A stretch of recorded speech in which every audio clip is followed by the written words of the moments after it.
Hello, this is Billy Core from the Nostalgia Mall, and we are back once again with the 1984 Lloyd's portable black and white television set that we did a video on about a month ago, I do believe. And today we're going to do something pretty interesting and exciting with this. We are going to hook up a composite input to this, and not only that, we are going to be browsing the internet on here and watching YouTube on this TV. Now, how are we going to do this, you may ask? Well, let's take a look. On the side of this portable television is a 3.5mm style jack labeled external antenna and 750. Sorry to say I don't know what that means exactly, but basically what that means is we can plug we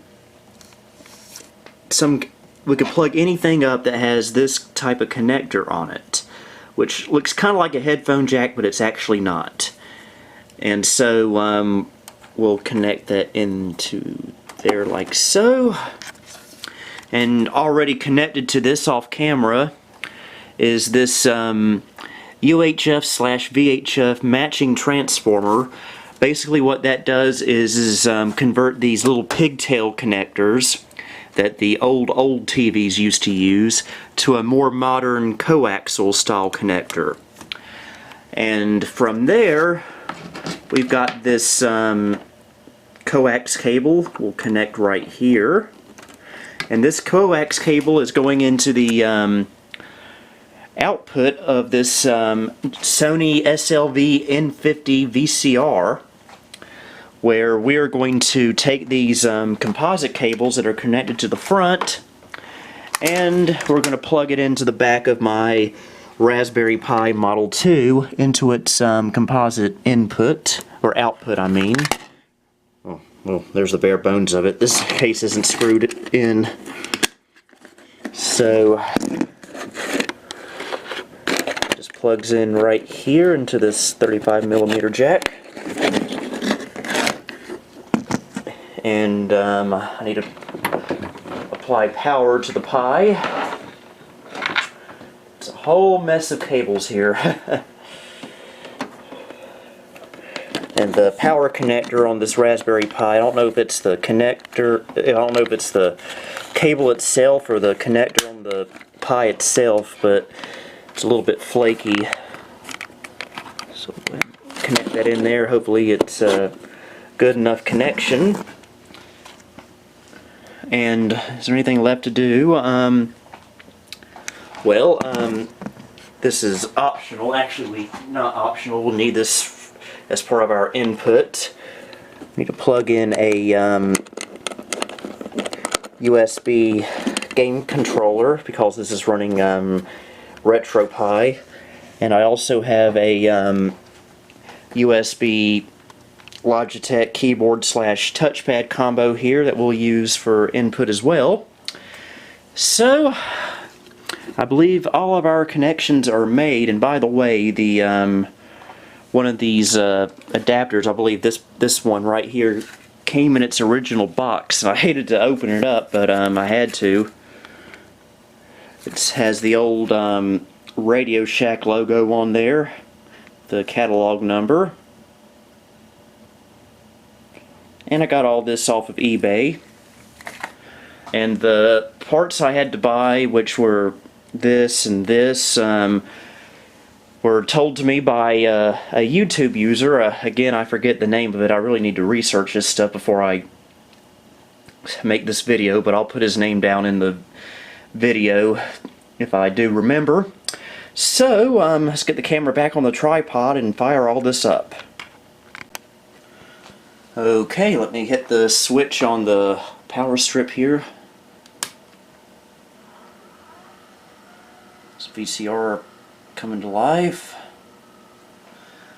Still need to turn the TV on. Turn the VCR on. I bet that power cord isn't happy. Yeah, you gotta have it in a certain direction. Position, I should say. Hold on. Alright, check this out. We're booting into RetroPie. Had to replace the power connector, well, not the connector, but the power adapter. That was what was giving me problems. I just could not get it to work this time. But it's working now. Booting into RetroPie. Should be going into emulation station shortly.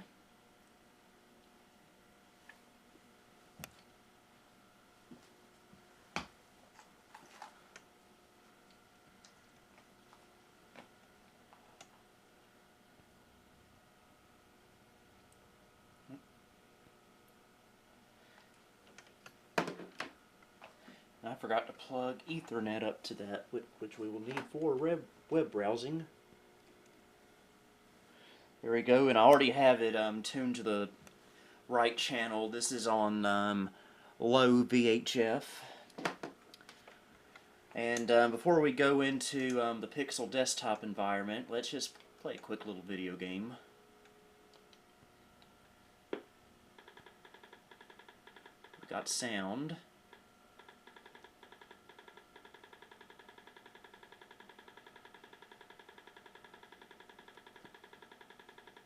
Ooh, I don't like that power symbol there. That usually means the Pi is not getting the proper amount of power.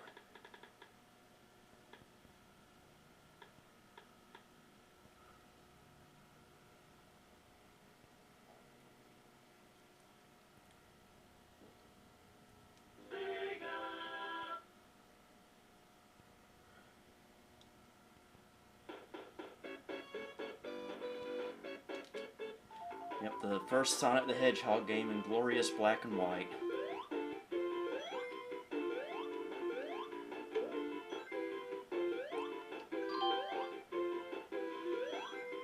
It appears I got an email.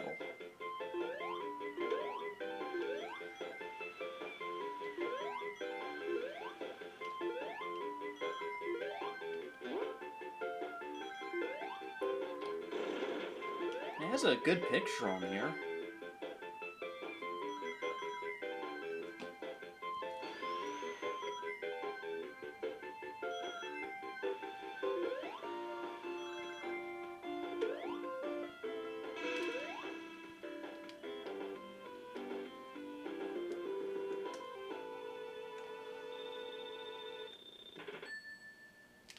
Okay, enough of those shenanigans. Let's get down to real business. I wish that lightning symbol would go away. It's making me nervous. Basically, that means your Raspberry Pi is not getting the proper amount of power it needs. But, alright, we'll boot into the Pixel desktop environment, which will basically give us a simple little Linux GUI. And here we are. Linux running on a 1984 black and white TV. I'll zoom in a little bit on there. Alright, what we want to do is we want to open up our web browser.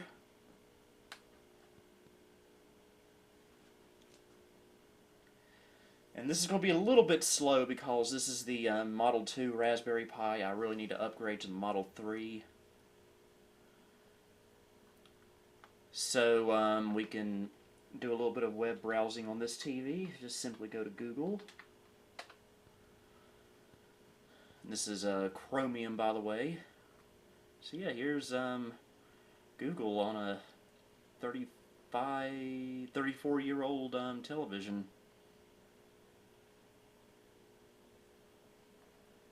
And we can search for, I don't know, Carolina Circle Mall, of course.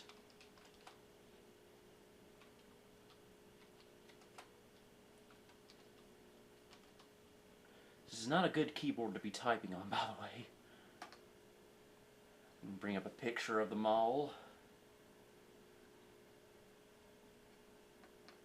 I said we can bring up a picture of the mall.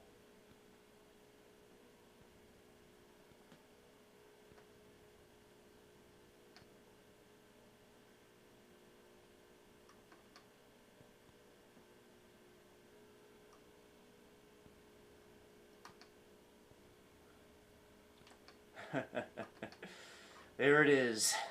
Black and white and low resolution, the Carolina Circle Mall main entrance.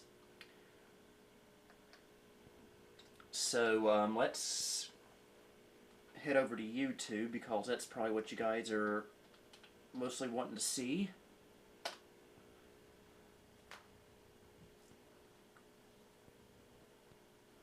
I should already be logged in.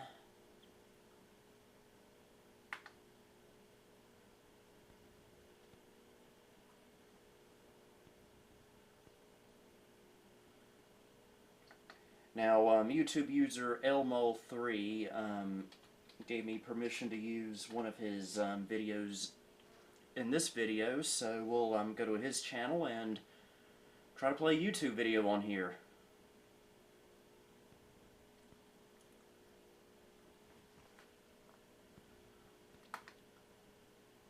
Alright.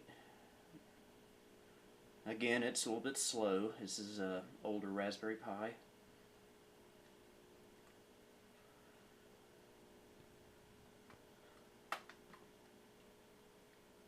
You can just barely see my Nostalgia Mall logo right there.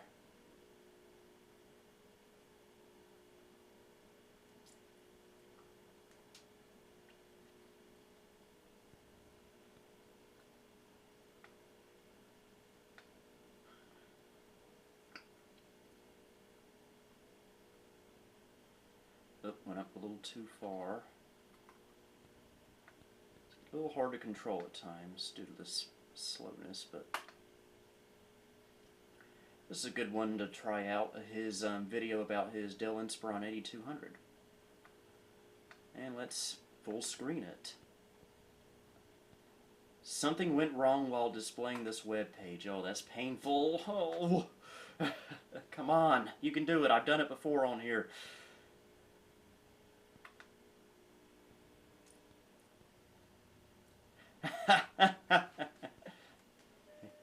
Here we are, folks. An Elmo 3 on an 84 portable TV that just froze. Can't even move the mouse. Of course, you know, this was working beautifully earlier when I was not recording, but now that I am recording, everything is falling apart.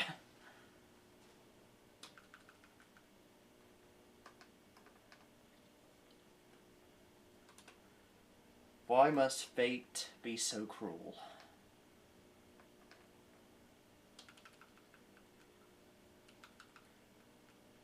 Well, let me reboot this thing and I'll be right back. So in conclusion... Alright, let's see how far we make it this time. But it's a video that's quite sentimental to me. Well, maybe not the video, but the laptop itself. I'm not sure how much I've mentioned this in the past, but the first Windows machine I could call my own was a Dell Inspiron 8200. I believe I mentioned it in the Dell Inspiron 2500 video, which at that point was the closest I had to that machine. Well, I finally have one of them again, and it took me years of looking off and on, but I finally found one again. The Dell Inspiron 8200. This is what was my first Windows machine to call my own. Screen's a bit dirty, I should probably clean that. There you go, is a Dell Inspiron 8200. Now what exactly was this machine? This was an early 2000s Pentium 4 Windows XP laptop. This was in the early days of XP. So this has a Pentium 4 mobile in it. It came with 256 megs of RAM, the one I had back in the day. And Alright, let's quit while we're ahead. So yeah, when it wants to, you can play YouTube videos just fine, which is very, very cool. So, actually, let's not quit while we're ahead. Let's take one more risk and view one of my videos.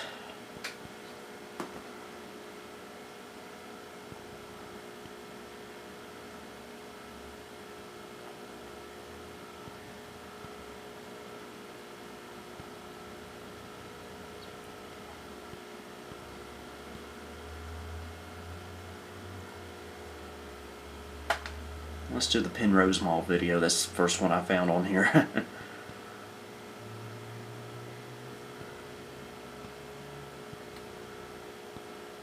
Again, when you're using the older Raspberry Pi, the Raspberry Pi 2, with sketchy power cords, you may run into some problems like we've been having tonight. So make sure you got a good Pi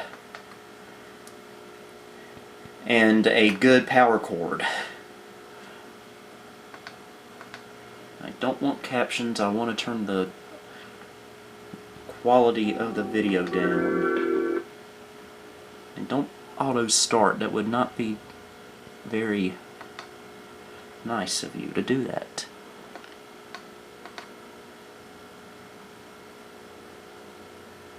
Take it down to 240p. Full screen, fingers crossed.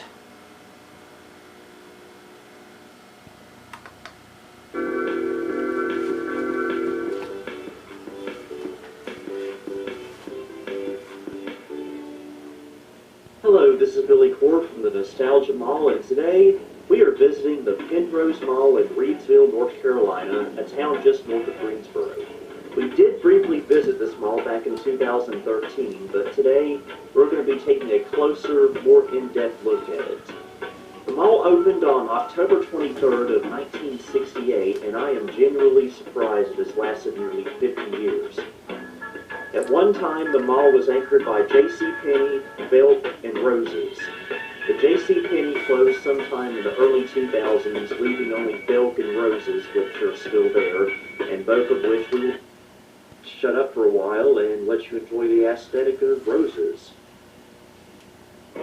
Are you tired of the same old curtains and draperies and you're ready to make a change? Then stop by our curtain and drapery department and look at our mini blinds on sale for just $6.88. They enhance the decor of any room and are available in a variety of sizes and colors. By the way, thanks for shopping with us, your friends, right here at Roses.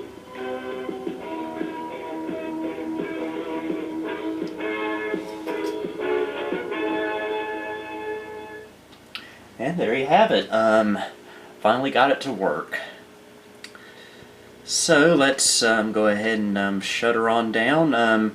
Again, I would not recommend this for everyday use for very, very, very obvious reasons. But this is just cool to be able to do and show that it is possible to put a modern day signal into one of these old TVs. You just got to have the right adapters.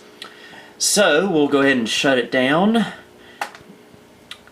And until next time, this is Billy Core reminding you that we have new videos every Sunday, Tuesday, and Thursday. And if you want to, you can support me on Patreon. A link to that will be in the description. But until next time, this is Billy Core signing off.